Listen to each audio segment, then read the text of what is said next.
Imagine this. Two students enter the same classroom. One of them makes 10 new friends in a week. The other one stays silent for months.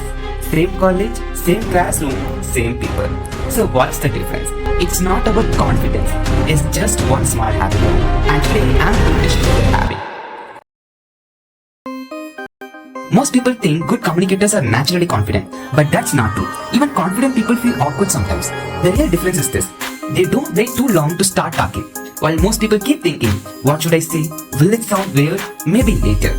Confident people simply start. There is a simple rule called the 3-second rule. Whenever you feel like starting a conversation, don't let your brain overthink. Just count 3, 2, 1 and say something.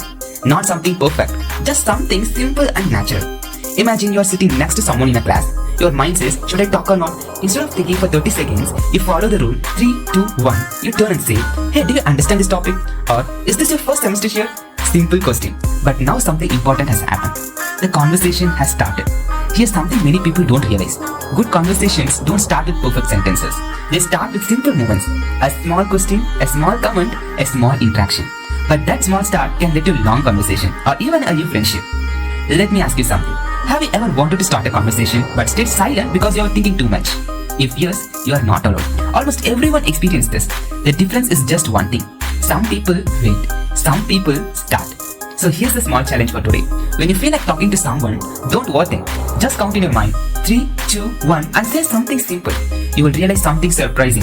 Starting is the hardest part. Once you start, the rest becomes easier. So remember this, you don't need a perfect sentence to start a conversation. You just need the courage to begin. Because once a conversation starts, something else becomes important. How you speak is one thing, but how you look while speaking matters even more. Your posture, your eye contact, your body language, sometimes your body speaks louder than your words. And that's exactly what we are going to explore in Day 5. How to use body language while speaking so people naturally listen to you. See you on Day 5.